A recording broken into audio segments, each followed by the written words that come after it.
It's about 7 o'clock in the evening on Monday, July 10th, 2023. And we're moving the cows to the first cell of the second section. You can see the wire I set up across this section. This section is probably 3/4 full of goatweed. I wanted to show you this. So the grass is pretty good in certain places. Some places it's kind of thin. The goatweed is growing like mad.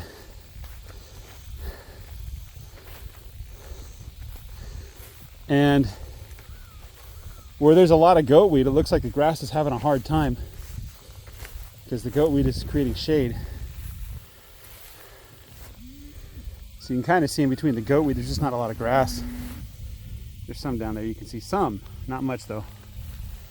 But the goatweed is, it's not killing the grass completely, but it's reducing the amount of grass that grows.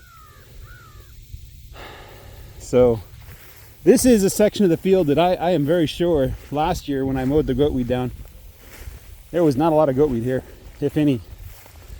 So, and the areas where I'm sure there was tons of goatweed, there's not much goatweed. Here's a great, like we're in the middle of the goatweed pasture. You can see there's some grass growing down there. I wanted to see what this plant was. There's clover down there too. Maybe the goatweed is giving cover to clover as well. I don't know what this is. Anyway, so the goatweed is growing like mad here. And it kind of grows a little well over there and over in this part of the pasture too. And down like about halfway down towards the north. So a good probably quarter of my pasture is covered in goatweed. But I'm not too concerned about it, to be honest. I've had goatweed for the past 2 years. The goatweed seems stronger than in past years. Hold on a second, the cows have stopped. Come on, whoa! I had a hard time moving to this section last time as well. It is about 88 degrees Fahrenheit. And I think it was 68% humidity is what it said on my weather device. That's back at home in the shade.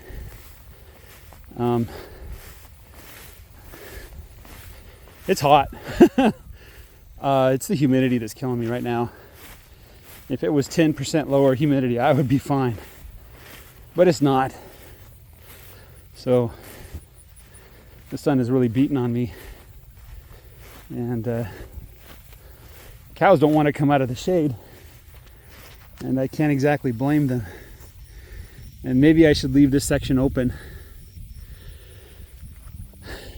at the risk of back grazing, but they have that tree at least with the shade. Whoa! They do prefer to eat clean pasture where there's not a lot of poo and pee. So, like I don't think this section has any trees at all. It's the middle of my pasture. There's no trees. So I'm gonna have to give them something. I don't know what to do. Because this is too much. It's just too much. They probably won't die from the heat, but if it got much hotter, they would. If it got in the high 90s with this humidity, they probably would die. Definitely if it got it to like 110, they'd die in this humidity. So it is hot.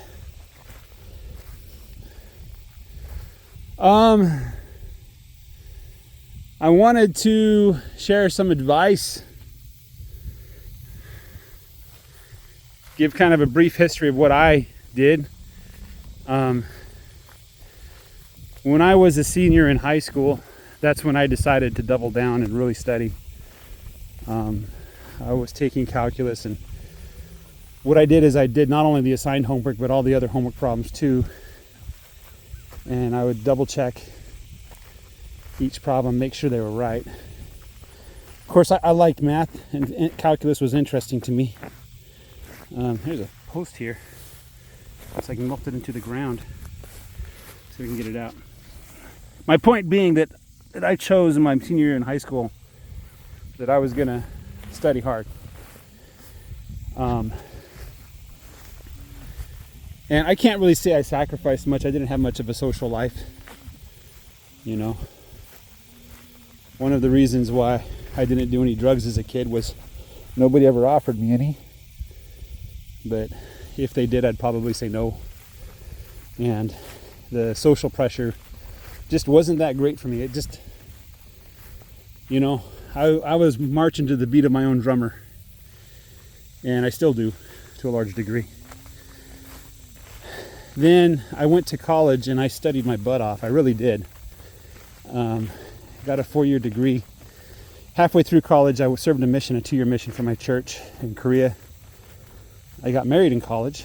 I tried to have a kid in college, but the kids didn't come until after I graduated. And then I started my career as a computer programmer, working for various startups. That was not easy. The first job I got out of college in the year 2000 was about $40,000 a year, which even at that time was on the low end of the pay scale. And the reason why I took it was because it was available and because it was a startup. And I knew I wanted to do startups. I knew I wanted to take that gamble. So we had the .bomb crash in the 2000s where the tech company started falling apart, especially Yahoo. And I asked one of my friends, who was about 40 at the time, I said, "What are you doing? Like, you can't find any work now. There's no jobs out there." And, you know, we both applied to all of them. We can't find anything. And he said he's going to Mexico for 4 or 5 years and then he'll come back and probably do one more shot at software programming and then he'd be done for good, right? So I decided to take a year off of software and I taught English in Korea with my young baby. And the cows are playing. Then I came back and I tried to double down again. Eventually I did find a job.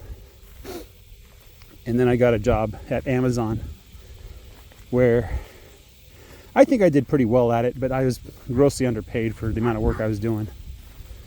And I tried to get promotions, but whenever the option came to take more stock or to get a pay rise, I chose stock. After about 3 to 5 years of that, I kind of grew dissatisfied with the job, mostly because of all the work I was putting in and the limited return I was getting. So I quit and tried to start my own company. That didn't go so well. Then I got hired by another startup and then another. And I did pretty well at that second startup that I got hired after Amazon. Then I got hired by another. That one didn't go so well, but I had high hopes for it. And then I got hired by another. You guys having fun together? Then that's when that company got acquired by Apple. And at the time, Apple stock was $85 a share. Since then, Apple has split into 4. So Apple's, last I checked, was about $190 a share. So Apple went up by, 8 times since I was acquired. Our company was acquired. And that's where I made my money, really, because I asked for stock rather than salary. One of the reasons why I was able to do that was we lived quite frugally. And some of my coworkers were amazed that we could survive with 5 kids on the salary that I had. Which in hindsight, I should have been paid a lot more. Now that I know what it's actually worth. But I just wasn't that kind of guy. I just, unfortunately, I was too loyal to my companies. And I thought that they would reward me for my loyalty. But that's a ridiculous concept.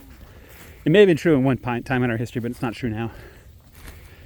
So, having made all that money, I tried my hand at a couple more startups, but it's really hard to find motivation. And in the end, I decided that I was done with software. I couldn't think of any problem that was interesting enough. And the back problems and the health problems that are associated with doing coding work. What is going on? Hey! My goodness. These cows. Anyway, long and the short of it is that's when I decided to do this. And I started making moves to make this happen. And made plans and figured out how to solve certain problems. One of the biggest problems I ran into was, how do I get land at a good price? Good land at a good price. I wanted 10 acres. My goodness, these guys are freaking me out. I figured 10 acres was all I could manage. But, luck and circumstance, and I was able to acquire this property at a good, decent price.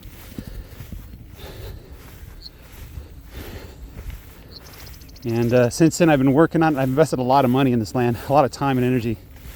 My health is better for it. The point I'm trying to make is, you young men, a lot of people are trying to tell you the situation is hopeless, that there's no way you can succeed, and the decks are stacked against you, and all this kind of stuff. And you know what? They're right. The decks are stacked against you, particularly if you're a certain skin color that is regularly persecuted in the media and in culture, and we're blamed for all the world's problems because of what our ancestors did or didn't do. And you're being passed up for promotions. Your applications are being rejected. People have a quota, and unfortunately, they don't score points for hiring people like you. And you just got to understand that's the way it is. And in a way, it's always been that way. There's always been people out there trying to make your life miserable, trying to make you give up, trying to tell you it can't be done, don't even bother to try. You know what I'm saying? The thing is, though, is if it were any other way, I wouldn't know what to do. I just I don't know what it would be like to be treated fairly, to live in a truly just society where people are rewarded for the good things they do. So don't treat that as an excuse to give up, as an excuse not to try. I wanted to give you some ideas for things that you can do to beat the system. 6, 8, 14, 15, 16, 17, 18. My first suggestion is to do something like lawn care. Okay, start a lawn care business. The reason 3, 4, 5, 6, 7, 8, 9, 10, 11, 12, 13, 14, 15, 16, 17, 18. The reason why I say that is because the startup costs are very low. It's your lawnmower, a trailer, and a pickup, which you probably already have. 6, 7, 9, 10, 12, 13, 14, 15, 16, 17, 18. And I can almost guarantee you that if you do a lawn care business and you do a halfway decent job at it, you can probably be making $1 million in revenue, $100,000 in profit within a couple of years. I'm telling you to do this sort of business. The key identifying features of the businesses that I would recommend is very low startup costs, right? It's hard work. It's like labor that nobody else wants to do, that people think you're stupid for doing. 5, 6, 7, 8, 9, 11, 12, 13, 14, 15, 16, 17, 18. But importantly, it's something people are willing to pay for. And in some cases, they're willing to pay a lot of money for. Once you start getting the contracts to manicure business parks. And how do you get those contracts? You consistently do the job, right? It's not rocket science. You consistently do the job. You show up on time. You get done on time. You are there when you need to be there. 1, 2, 3, 4, 5, 6, 7, 8, 9, 10, 11, 12, 13, 14, 15, 16, 17. And you pay attention to what your customers are saying. You listen to them, right?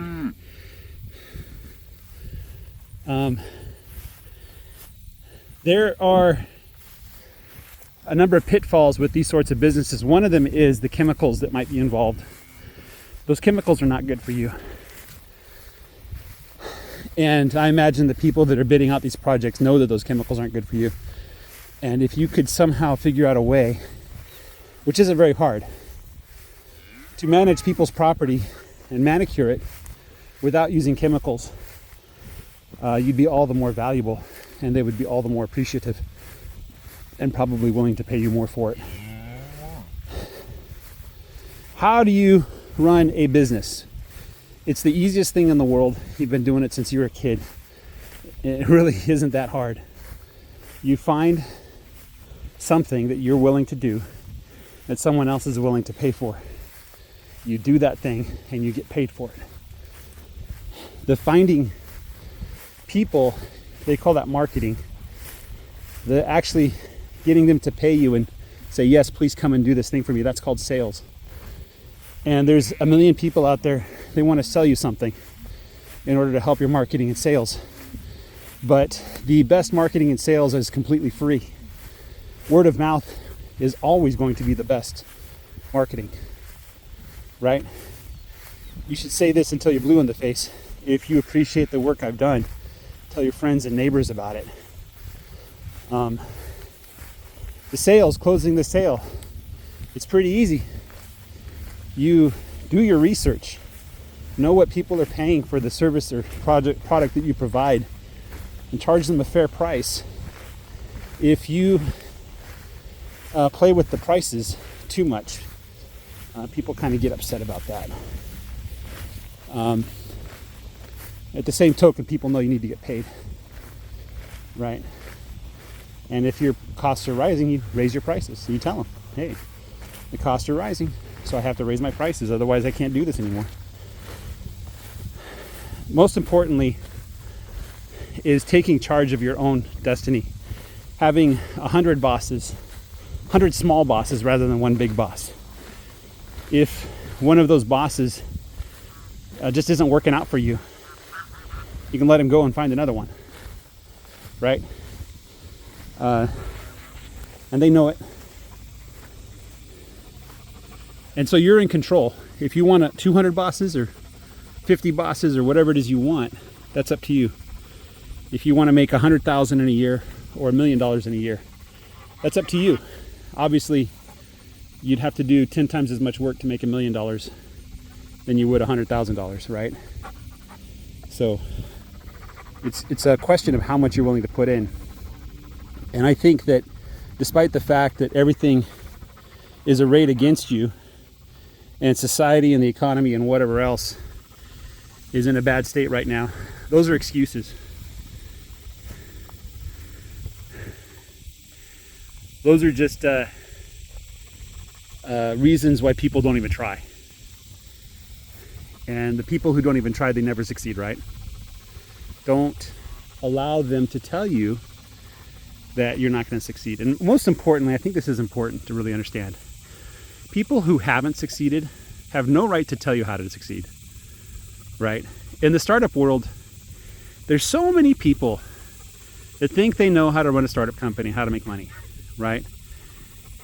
But there's people that actually know how to do it. And those people that actually do it don't spend a lot of time telling people how to do it. So you can safely ignore 99.9% of the advice you hear out there, right? And just think things out for yourself and do what you think is right. Do what you think is best. And that's the beautiful thing, is it really doesn't matter what kind of environment you're living in. There's always a way to persevere and find a way through it, you know? So you young men out there, I don't want to hear you complaining about how hard life is. I want to hear you trying to make your life better. I want to hear about your successes and your failures. You're not going to succeed all the time, but you're going to take those failures and you're going to turn them around into successes. You're going to say, what did I do wrong? Or what could I do better next time? Or maybe the answer is nothing. It's just, it was bad timing. So do it again, right? Try it again. Don't give up. How many people that have succeeded have a long resume of failures, right? Every single one of them, right? Look at Donald Trump. How many times has he had to declare bankruptcy, right? Did every single one of his businesses succeed? No, absolutely not. But he tried. He failed a lot. He succeeded a lot, right? And really, you only need one success. That's all you need, right? So if there's a 1% chance of succeeding, just try 100 times, right? You only need one success. It's like the cops and robbers problem. The cops only have to catch the criminal once with evidence. The criminals have to make sure they don't get caught every single time, right? In the game of economics and life, you're a cop. All you have to do is succeed once, right? So go out there and try. That's my message. I don't have any secrets. I don't have any insights other than just to keep trying and don't give up, right? Keep trying. And, listen to what your mind and soul and spirit is telling you, and pay attention to those things that are most important, like your family and your health and stuff like that. So, guys, have a great day. Bye-bye.